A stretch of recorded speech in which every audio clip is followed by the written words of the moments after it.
Kelly Ripa has spent over 2 decades mastering the art of morning television. She's handled awkward silences, difficult celebrities, unexpected disasters, and every curveball live TV can throw. She's done it all with a smile that hides a razor-sharp wit, a wit that most guests never see because most guests don't require it. But on a Tuesday morning in March, Prince Harry walked onto her set with an attitude that demanded the full Kelly Ripa experience. He came expecting deference. He came expecting softballs. He came expecting that his title would shield him from the kind of scrutiny ordinary mortals face. He was wrong. Within 30 minutes, Kelly Ripa would deliver a masterclass in how to handle an entitled guest, landing comeback after devastating comeback, while her husband Mark backed her up with the precision of a well-trained tag team. By the time Harry ripped off his microphone and stormed off the set, he'd been verbally dismantled on live television. Before we dive into this incredible story, make sure you hit subscribe and smash that like button. Now, let's get into what really happened that morning. The familiar opening music of Live with Kelly and Mark filled the studio as the audience clapped enthusiastically. Kelly emerged first, radiant in a coral dress, followed by Mark, whose easy charm complemented her quick wit perfectly. They danced briefly to the music before settling into their hosting chairs. "Good morning, everyone," Kelly beamed. "We have an incredible show today. Seriously, Mark, I've been looking forward to this all week." Mark nodded warmly. "Our guest needs no introduction, though he's certainly provided many of his own over the years. He's a prince, a podcaster, a memoirist. Please welcome Prince Harry." The audience erupted in applause as Harry emerged from backstage. His smile was wide but didn't quite reach his eyes. The expression of someone who'd already decided this would be a performance rather than a conversation. He settled onto the guest's sofa with the posture of someone granting an audience rather than joining one. "Harry, thank you so much for being here," Kelly said warmly. "Thanks for having me," Harry replied flatly. "So," Kelly began, "you've been living in California for a few years now. How are you finding it?" Harry tilted his head with a slight smirk. "I don't really define myself by geography, Kelly. That's very American, isn't it? Reducing people to where they live." Kelly's smile didn't waver. "Well, we also define people by what they do, but you've been pretty quiet on that front lately, so I thought geography was the safer topic." The audience laughed. Harry's smirk faltered slightly. Mark jumped in smoothly. "Speaking of what you do, you've been working with your foundation, mental health advocacy, veterans issues. How's that going?" "It's going well," Harry's response was clipped. "We're making real, substantive change, not the performative stuff that passes for activism these days." "That's great," Kelly said. "Can you tell us about any specific initiatives?" Harry sighed impatiently. "I get asked that constantly. Tell us something specific, as if my work can be reduced to sound bites for morning television." Kelly nodded thoughtfully. "You're right. Sound bites are terrible, so take your time. We've got a whole segment. Really paint the picture for us." Harry blinked, seeming caught off guard by the invitation. "Well, it's complicated. Systemic change doesn't fit neatly into—" "Take as long as you need," Kelly interrupted sweetly. "We're literally here for you. The floor is yours." An uncomfortable silence stretched as Harry searched for words. Mark filled it helpfully. "You know, most guests love this part, the chance to really explain their passion projects without time pressure." The work speaks for itself," Harry finally managed. Kelly smiled brightly. "Does it? Because I actually tried to research your foundation before today, and the website was mostly photos and mission statements. Very little about actual programs or measurable outcomes. We don't publicize everything we do." "Right, because publicity is bad. Except when it's Netflix documentaries or memoirs or podcast deals. Then publicity is fine." The audience stirred with surprised laughter. Harry's expression darkened. "That's different. Those are ways of telling my own story. To millions of people, very privately." Kelly's eyes sparkled with mischief. "I'm just trying to understand the distinction. Publicity for your charitable work is crass, but publicity for your personal grievances is noble?" Harry straightened in his seat. "You're twisting my words." "I'm using your words. There's a difference." "Mark, am I twisting?" Mark shook his head solemnly. "I heard the same thing you heard. He said he doesn't publicize his charity work. Then you pointed out that he does publicize other things. That's just logic." "Basic logic," Kelly agreed. "They teach it in regular schools, the kind without butlers. The audience laughed openly now. Harry's face reddened. I don't appreciate being mocked, and I don't appreciate being condescended to, Kelly replied smoothly. But here we are. Should we start over? I'll ask simple questions, and you can answer them without implying that I'm too stupid to understand your complex charitable work. Harry stared at her, clearly recalibrating. Fine, let's start over. Great. So, Harry, how are you? Really? I'm wonderful. Thriving, actually. Life has never been better. That's great to hear. You look... Kelly paused, studying him. You look like someone who's definitely thriving. I am. The constant need to say so is very convincing. Mark coughed to hide a laugh. Harry's jaw tightened. What's that supposed to mean? Nothing. Just that genuinely happy people usually don't need to announce it repeatedly. They just are happy. It radiates. But maybe you radiate differently in California. The light's different there. I am happy. Third time, Kelly noted. That's 3 I'm happy declarations in 2 minutes. Mark, how many times do I tell you I'm happy on an average day? Mark pretended to think.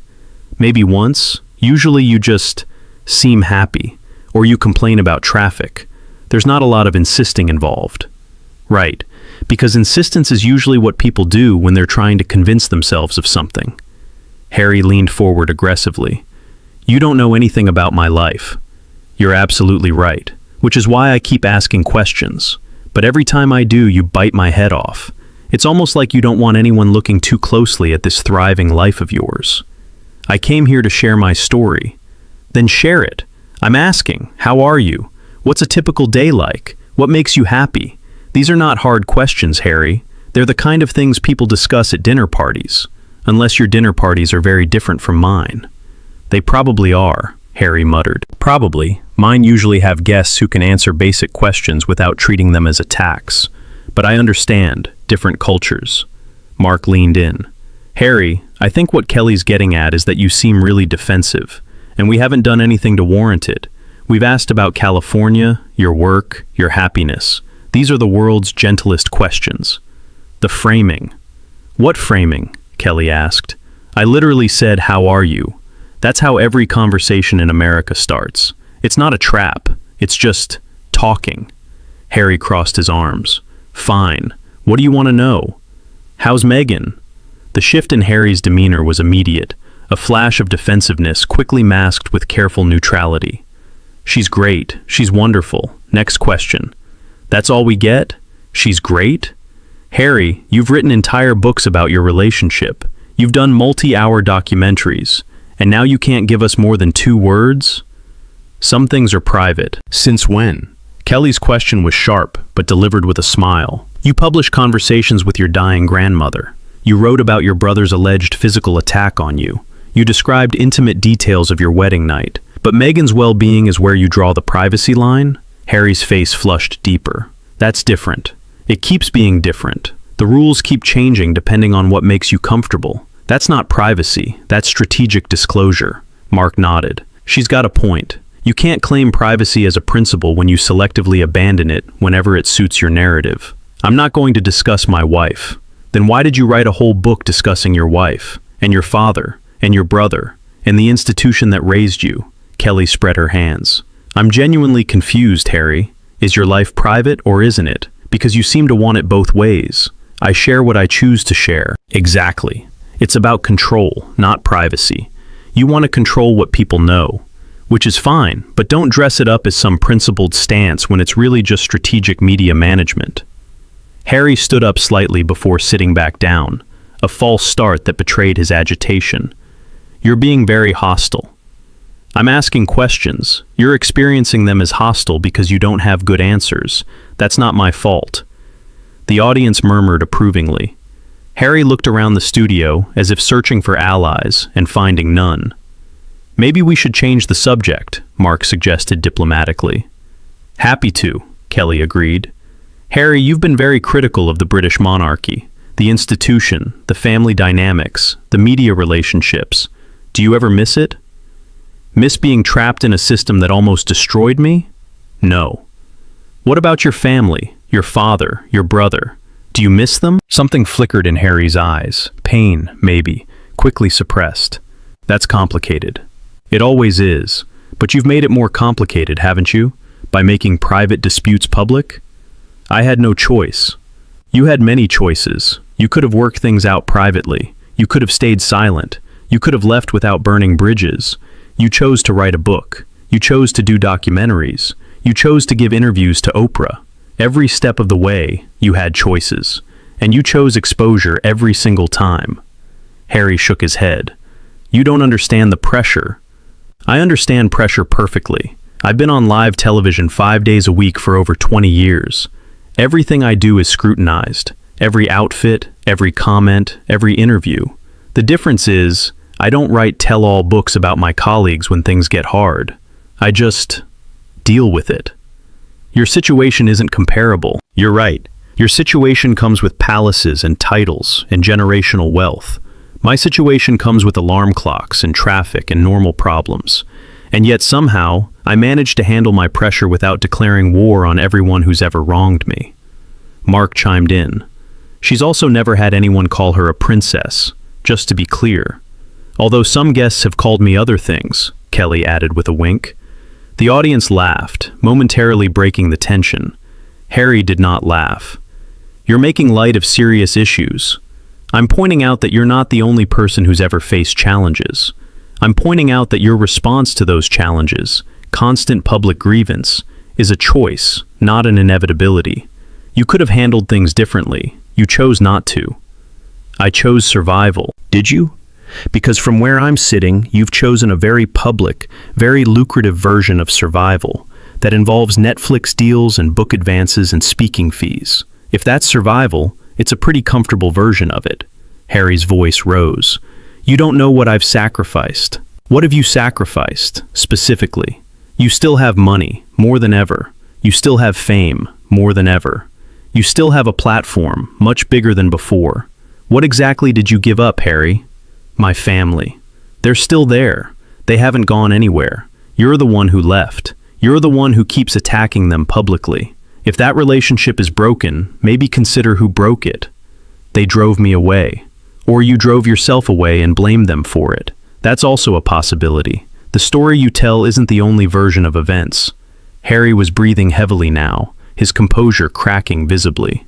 You have no idea what goes on inside that family. Neither does anyone else, except you've decided to share your version with the entire world, which means people are going to have opinions about it. That's the deal you made. You don't get to sell your story and then complain when people analyze it. Mark nodded. If you wanted privacy, you shouldn't have written a memoir. Pretty basic stuff. I wrote the memoir to correct false narratives, and created new narratives that your family disputes, Kelly countered. So now there are competing versions of events, and everyone has to decide who to believe. You've invited that scrutiny. You can't be angry when people actually scrutinize. I'm not angry. You've been angry since you sat down. You've been defensive, hostile, and condescending. You've treated every question as an attack. Harry, I've interviewed hundreds of people on this show. Most of them manage to have pleasant conversations, even when discussing difficult topics. You've made a pleasant conversation impossible, because you're not being pleasant. I've been professional. I've been fair. I've asked reasonable questions about your life, your work, your family, all things you've discussed publicly many times before. You're the one who's been unpleasant. Harry stood up abruptly. I think we're done here. We're only halfway through your segment, Mark pointed out. I don't care. This was supposed to be a friendly interview. It was supposed to be a conversation, Kelly corrected. Conversations involve questions and answers. You've answered almost nothing. You've deflected, complained, and played victim. That's not a conversation. That's a filibuster. I'm not playing victim. Harry, you've spent the last 20 minutes complaining about how hard your life is, how you were trapped, how you were pressured, how you were mistreated. At some point, explaining your perspective becomes playing victim, and you crossed that line about 15 minutes ago. I'm just telling the truth. You're telling your truth, your subjective, selective, strategically curated version of events.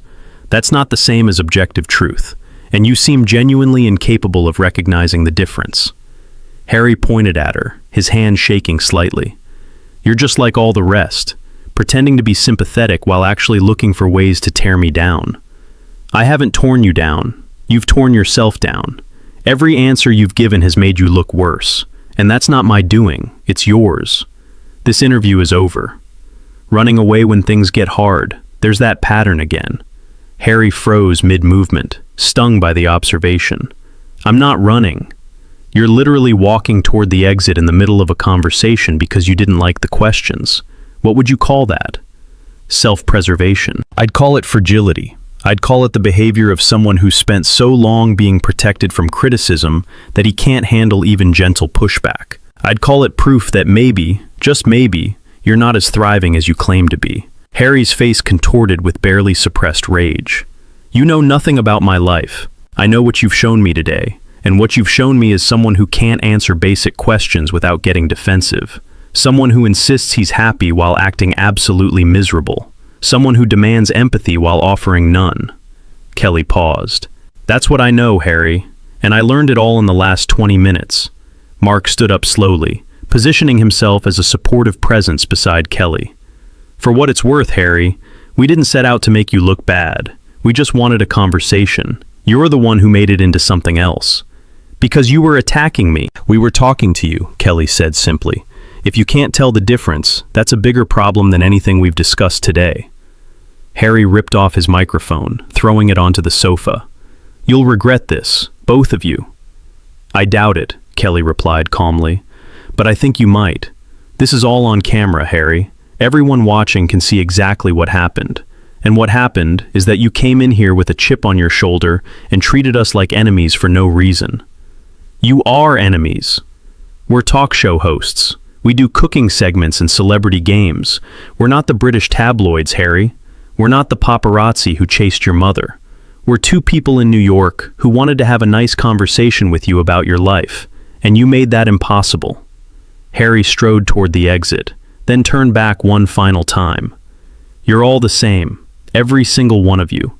You pretend to care, but you're just looking for content, for clicks, for ratings. Kelly smiled sadly.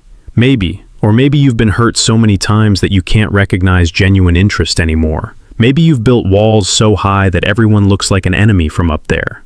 I don't know. But I do know that what you've shown today isn't strength or honesty or speaking truth to power.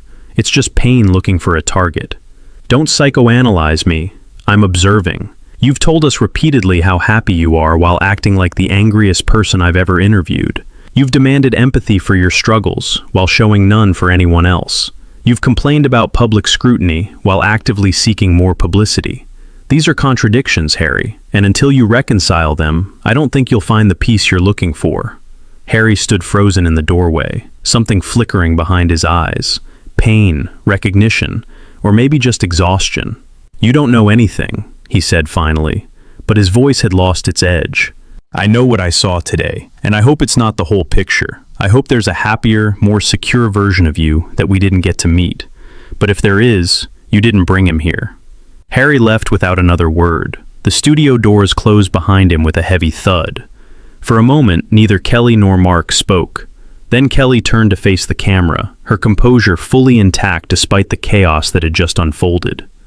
Well, she said, her signature smile returning, that was something. We're going to take a quick break. When we come back, we'll have a cooking segment that I promise will be much less dramatic, unless Mark burns something again. Mark laughed, following her lead. That was one time. It was 3 times. The audience laughed as the theme music played and the show cut to commercial. The footage went viral within hours. Clips proliferated across every platform as viewers watched Kelly Ripa deliver comeback after devastating comeback, each one landing with surgical precision, while Harry grew increasingly defensive and hostile. What do you think? Did Kelly handle it perfectly, or should she have backed off?